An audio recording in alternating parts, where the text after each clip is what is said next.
We signed a lease for 2 roommates. Then, at 2:14 every morning, the apartment started trying to make a third. That was the first line. Our landlord, Mr. Lasky, tapped with his fingernail while we sat in his office that smelled like wet cardboard and old coffee. He didn't look at me when he said it. He looked at the paper, like the paper was the only thing in the room he trusted. My roommate, Jonah, gave me that look across the desk. We can afford this place. I gave him the look back. We can't afford anything else. Mr. Lasky slid the lease forward and set 2 keys on top of it. Then, after a pause that lasted just long enough to feel deliberate, he set down a third. "They all opened the front door," he said quickly, like he'd rehearsed it. "One's for you, one's for him, and one's a spare." He didn't meet my eyes. Jonah scooped them up before I could question it, grinning, already imagining the way our lives were about to start. We were 24, fresh out of college, trying to make rent in a city that treated rent like a personality test you were meant to fail. The building was called The Briar, an old brick block wedged between a laundromat and an empty storefront with papered windows. The lobby light flickered like it was thinking about quitting. The elevator was the kind you had to hold the button down for, and it sighed and shuddered its way upward like a reluctant animal.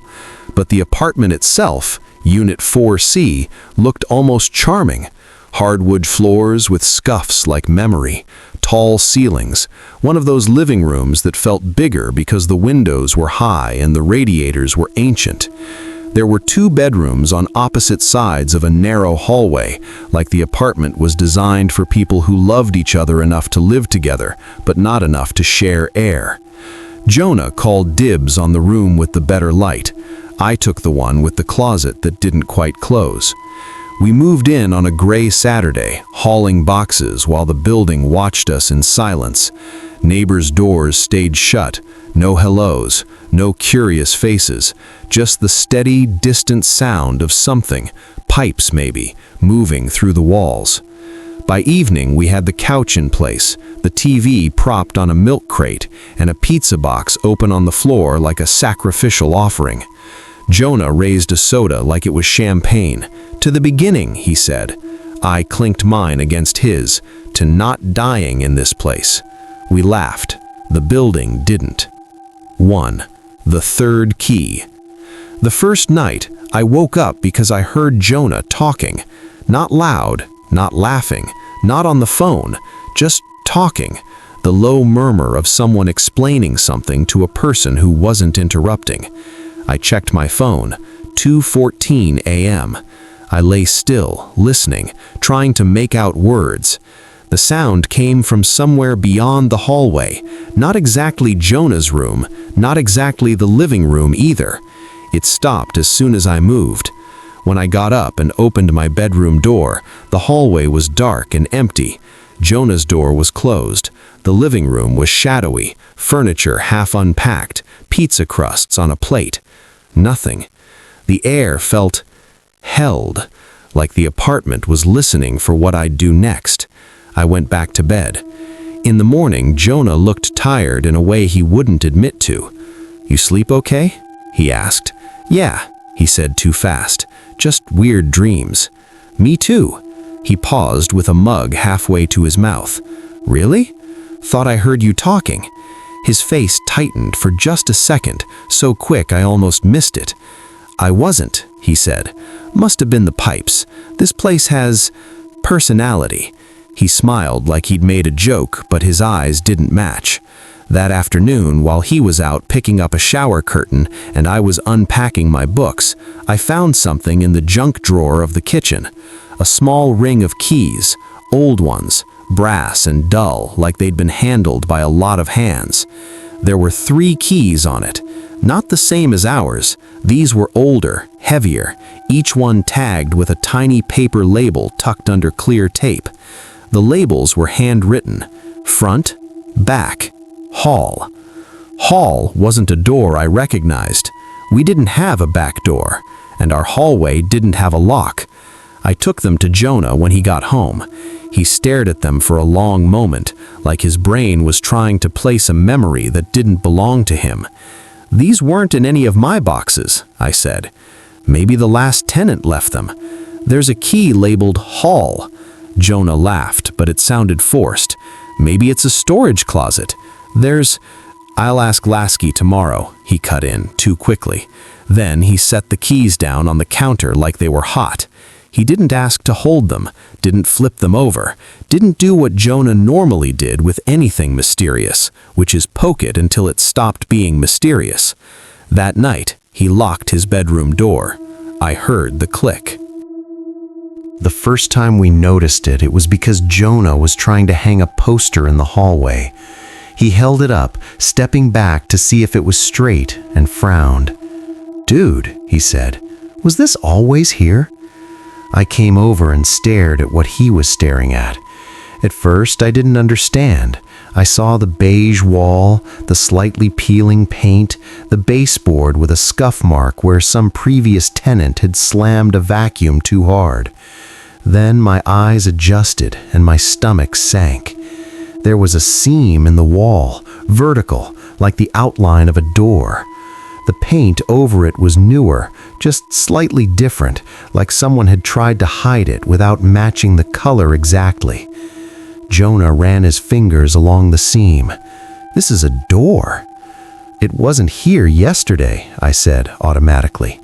"Yes, it was," Jonah said, and his voice held the first hint of irritation. "We've walked past it 100 times." "No, Jonah, I would have noticed a door." He knocked on it with his knuckles. The sound wasn't solid drywall, it was hollow. He turned to me, grinning like this was going to be an adventure. "Okay, hidden closet, classic. Or it's sealed for a reason." Everything's sealed for a reason in old buildings.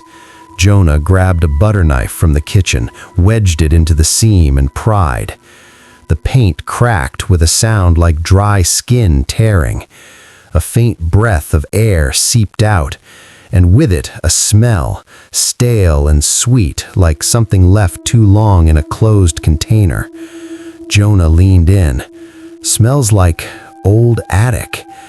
I didn't like the way the air felt against my face. It was colder than it should have been. Not drafty cold, deep cold. Jonah pried again. The edge of the door moved just a millimeter. Something on the other side scratched, a soft, dragging sound that stopped the second we froze. Jonah straightened. "Rats. Rats don't stop scratching when you stop moving," I said. He forced a laugh. "Maybe polite rats." He tried again, harder. The door shifted, and then, click, something inside engaged, like a latch catching. Jonah's grin widened. "There we go." He reached for the keys on the counter, the old ring, the one labeled Hall. I watched him hesitate, then pick it up. "Jonah," I said. He didn't answer. He slid the key into something I hadn't even noticed before, a keyhole disguised beneath layers of paint. It turned too easily. The door opened an inch. Darkness pressed against the crack like it had weight. From inside came a sound like someone exhaling through their teeth. Jonah stepped back. "Okay, that's weird." I stared at the gap. The cold that came from it felt like it wanted to climb into my lungs. "Close it," I said. Jonah's eyes flicked to mine, and for once he looked uncertain. He reached out and pushed. The door didn't move. He pushed harder. It gave a little, then stopped, like something on the other side was holding it. Jonah swallowed. "Stop messing around," he muttered, as if speaking to a person. We stood there, both of us, waiting for what? A prank? A rat? A burst pipe? The pressure against the door eased. Jonah pushed again, and the door shut with a heavy, satisfied thunk. He locked it again, twisting the key until it caught. We didn't speak for a long time after that.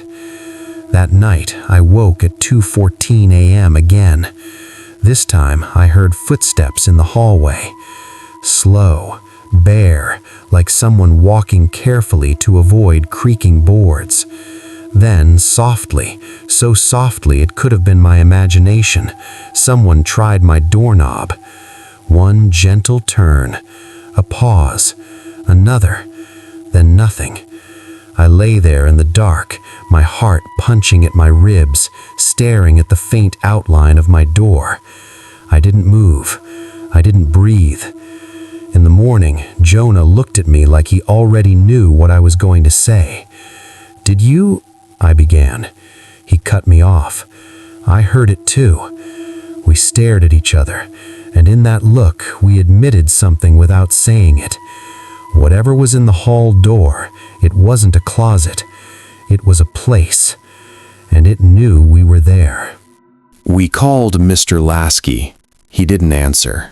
We left a voicemail. He didn't call back. Jonah decided we'd handle it ourselves, because Jonah always believed the world could be negotiated with if you were stubborn enough. That evening, he went downstairs to catch Lasky in person. He came back an hour later, pale and angry. "He's not in the office," Jonah said. "Super said he's out of town." "Out of town," I repeated. "Yeah, and the super acted like I was asking about a dead guy." That was the first time Jonah looked genuinely scared. We tried the super next. His name was Miguel, a man in his late 50s with a face like worn leather and eyes that never fully relaxed. He cracked his door open on the first floor just enough to see us.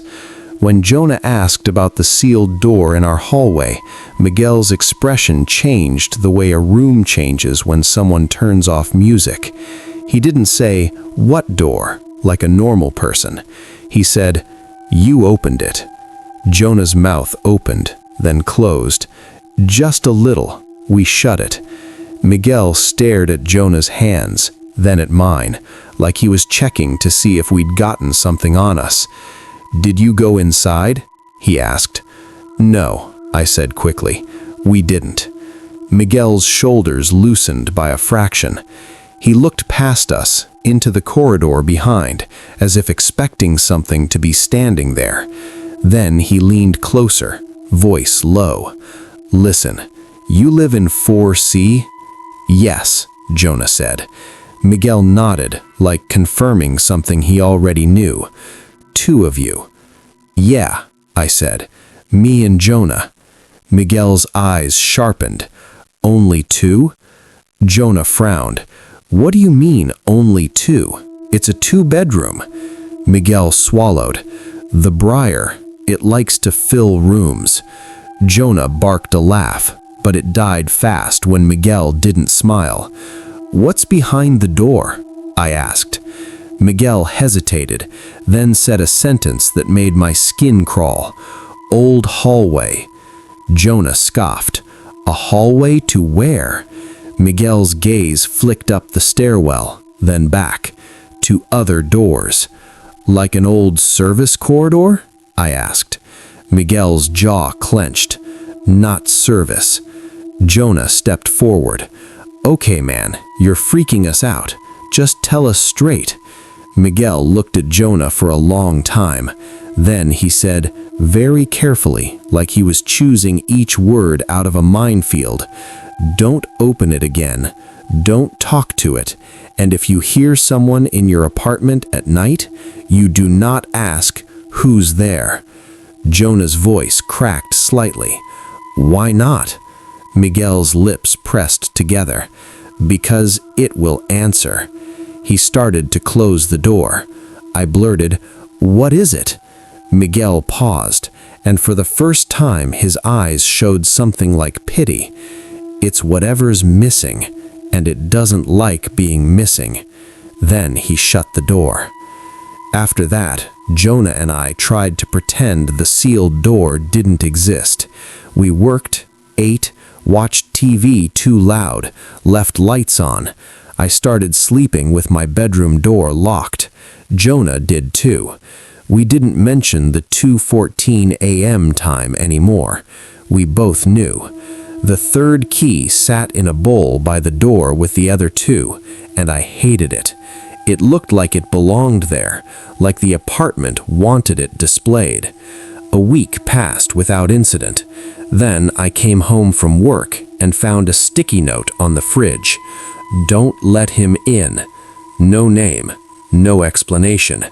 It was in Jonah's handwriting. I texted him immediately. "What is this?" 3 dots appeared, then vanished, then appeared again. Finally, "Not me." I stared at the note until my eyes blurred. When Jonah got home, he stood in front of the fridge, reading it like it was written in another language. "I didn't write that," he said again, quieter. "I swear. Your handwriting. I know my own handwriting." "Then who?" A sound came from the hallway, a soft click, like a key turning in a lock. Jonah and I looked at each other. We moved together, slowly, as if sudden motion might break reality. The hall door, the one we'd sealed, was still closed, but the keyhole had fresh scratches around it, pale lines where paint had been disturbed. Jonah whispered, "We locked it." "I saw you lock it," I whispered. From the other side came a faint, rhythmic tapping, not random, not animal, a pattern. Tap, tap, tap, tap, tap, like someone practicing a knock they wanted to get right. Jonah raised a shaky hand like he was going to knock back. I grabbed his wrist. "Don't," I mouthed. The tapping stopped. Silence stretched until it felt like a pressure headache. Then, from behind the door, came Jonah's voice, perfectly Jonah. "Hey man, open up. I forgot my keys." Jonah's face went white, because Jonah was standing right next to me, and his mouth was closed. The voice behind the door chuckled softly, like it enjoyed the effect. Then it tried again, this time with my voice. "Jonah, it's me. I'm locked out." My throat tightened hard. I tasted metal. The voice behind the door sighed, like it was disappointed we weren't playing along. And then, very softly, it spoke in a third voice, a voice that didn't belong to either of us, a voice that sounded wet around the edges, like it was being pushed through something too narrow. "Let me be too," it whispered. Jonah backed away so fast he bumped into the opposite wall. I couldn't move. I couldn't blink. The voice breathed again, close to the crack, even though the door was shut. "I can fit," it murmured. "I can fit where you don't look." Then the doorknob on the hall door turned. Once, twice. It stopped. We didn't wait for a third. We ran into the living room, grabbed our phones, and sat on the couch under every light we had, like light was a weapon. Jonah dialed 911. He didn't hit call. "What do I even say?" he whispered. "There's a voice behind our wall pretending to be us?" I stared at the hallway, certain I'd see the door swing open anyway. "Maybe we leave," I said. Jonah nodded too fast. Yeah, we leave. We can crash at..." A noise from Jonah's bedroom cut him off. A drawer sliding open, then another, then the creak of his closet door. Jonah's eyes went wide. I locked my bedroom. So did I. We sat, frozen, as the rummaging continued, slow, deliberate, like someone searching with patience. Then it stopped, and Jonah's bedroom door opened. Just a crack.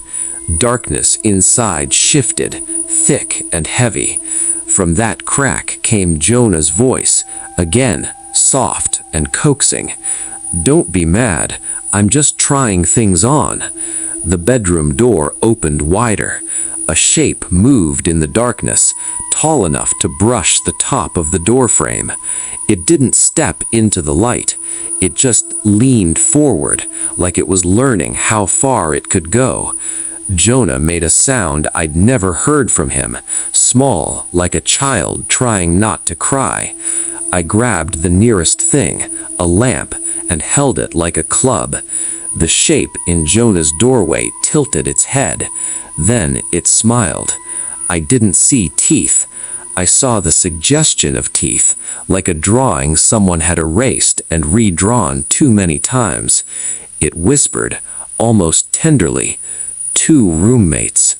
And then from behind us, the hall door clicked again, like something else had unlocked it. We were suddenly surrounded by sounds, soft movement from the hallway, faint breathing from the bedroom, a gentle knock from the wall behind the couch. 3 points of attention, 3 corners of a triangle. Jonah whispered, "It's in the apartment." I didn't answer, because I realized something that made my stomach drop out. It wasn't just in the apartment. It was learning the apartment. We left that night. We didn't pack, we didn't shut windows. We grabbed our wallets and phones and ran down the stairs like the building might shift under our feet. We ended up at a 24-hour diner across town, sitting in a booth under buzzing fluorescent lights while an exhausted waitress refilled our coffees without asking. Jonah kept looking over his shoulder. "So what now?" he asked. I stared at the steam rising from my mug. "We break the lease. We can't afford. I'd rather be broke than that." Jonah rubbed his face. "Did you see it? In my doorway?" "Yes." "What was it?" I shook my head. "I don't know." Jonah looked down at his hands, then said something so quiet I barely heard it. "My mom used to tell me, when I was little, that you should never answer if someone calls you from a dark room, because if it's really them, they'll come into the light." I glanced up. "Your mom told you that?" He gave a humorless laugh. "She had a lot of rules." I thought of Miguel. "Don't ask who's there." "Why would a building have an old hallway sealed behind a door?" I asked, mostly to myself. Jonah's eyes drifted to the diner's window, to the street beyond. Maybe the building used to be bigger, old renovations. Then why would it... I stopped, because I remembered the keys we'd found in the junk drawer. Front, back, hall. A hallway door that used to be used, a hallway that used to go somewhere, and then sealed up like someone wanted to pretend it was never there. "What if," I said slowly, "someone lived back there?" Jonah stared at me. "Like a tenant?" he asked. "Or someone who wasn't supposed to be there?" Jonah's face tightened. "The building's missing someone." Miguel's words came back. "It's whatever's missing." Jonah swallowed. "And now it wants to not be missing?" We sat with that for a long time, letting the diner's normal noises wash over us. Forks clinking, somebody laughing too loudly, the steady hiss of the grill. Human sounds that felt like a barrier. Finally, Jonah said, "We have to go back. We need our stuff." I didn't want to, but I nodded, because Rent didn't care about fear, and because part of me, some stubborn, stupid part, needed to see the hallway door again, needed proof that it was real and not just something two exhausted people hallucinated into existence. We went back the next afternoon, in daylight, armed with nothing but a baseball bat Jonah dug out of his trunk and a determination that felt like denial wearing a mask. The apartment looked normal, too normal. The lights were off, the air was stale, nothing moved. We walked through room by room, checking corners like we were pretending we knew what we were doing. Jonah's bedroom was untouched, except his closet door was open. My room was untouched, except my desk chair faced the bed, though I always kept it pushed in. The hall door was closed. No scratches around the keyhole, no cracked paint, as if it had never been pried. Jonah let out a shaky breath. Maybe it was just... A sound came from the kitchen.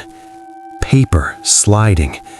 We walked in and found a piece of paper on the counter. Not a sticky note this time, a sheet torn from a notebook, filled with handwriting, tight and hurried, like whoever wrote it was trying to get the words out before they forgot how. It said, "2 is fine, 3 is better. Let me practice, let me practice, let me practice." The last line was written over and over until the pen tore the paper.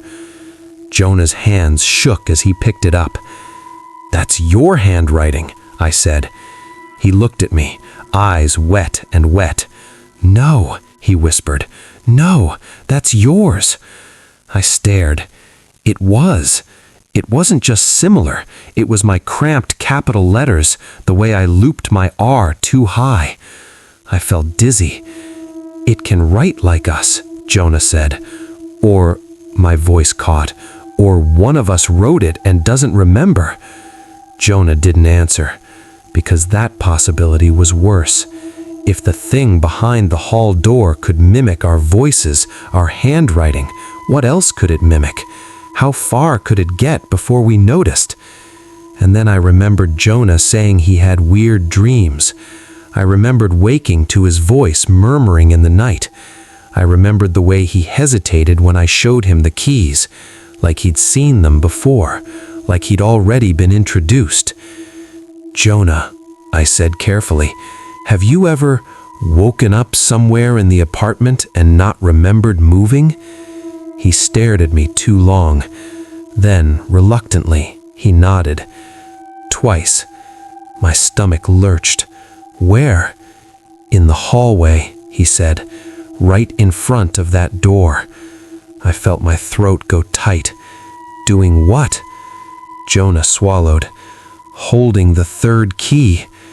We stood in the kitchen, the paper between us like a fragile truth. Something about the apartment felt different in daylight, not safer, just better at pretending. Jonah said, "We're not sleeping here tonight." "No," I agreed, "we're not." We began grabbing clothes, laptops, anything important. We stuffed them into bags like we were fleeing a fire. I went to the front door to unlock the deadbolt. It was already unlocked. I frowned. "Did you?" Jonah was in the living room, his arms full of clothes. "No." I stared at the door. Then I noticed something that made my skin crawl. There were 3 sets of shoes by the entryway. Mine, Jonah's, and a third pair, black, old-fashioned, scuffed at the toes, placed neatly as if someone had just come home and wanted to be polite. Jonah followed my gaze. He dropped the clothes. The sound was loud in the quiet apartment. "What the hell?" he whispered. The shoes were the kind you could imagine someone wearing a long time ago, the kind you'd see in an old photo. The leather looked cracked, like it had been dry for years. And they were dustless, like they'd been worn recently. A soft noise came from the hallway. Not a knock, not a scratch. A step. Barefoot, slow, approaching. Jonah grabbed the bat. I grabbed my bag. The hallway was dark, even in daylight, because the light fixture there was weak and flickering. And in that flicker, I heard movement. A silhouette that didn't quite match a human outline. Too narrow in places, too long in others. It paused at the edge of the hall, just out of full view, like it knew exactly how far it could go before we'd see too much. Then it spoke, quietly, in a voice that was almost right, but not quite. "Roommates," it said. Please. The word please sounded practiced. Jonah raised the bat. Stay back. The silhouette shifted, and I realized it was trying to copy Jonah's posture, trying to stand like him. Its head tilted. Don't be mean, it said, now in my voice. I backed towards the door. Jonah didn't move. Jonah, I hissed. His eyes were locked on the hallway like he couldn't look away. The silhouette took one more step, and the hallway light flickered off completely. Darkness poured forward. I heard Jonah inhale sharply. Then, softly, right beside my ear, I heard Jonah's voice.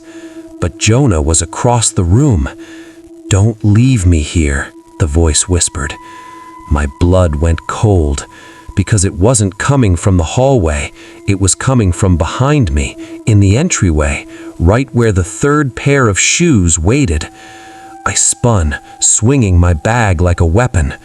Nothing was there, but the air felt wrong, thicker, like someone had stood close and just stepped away.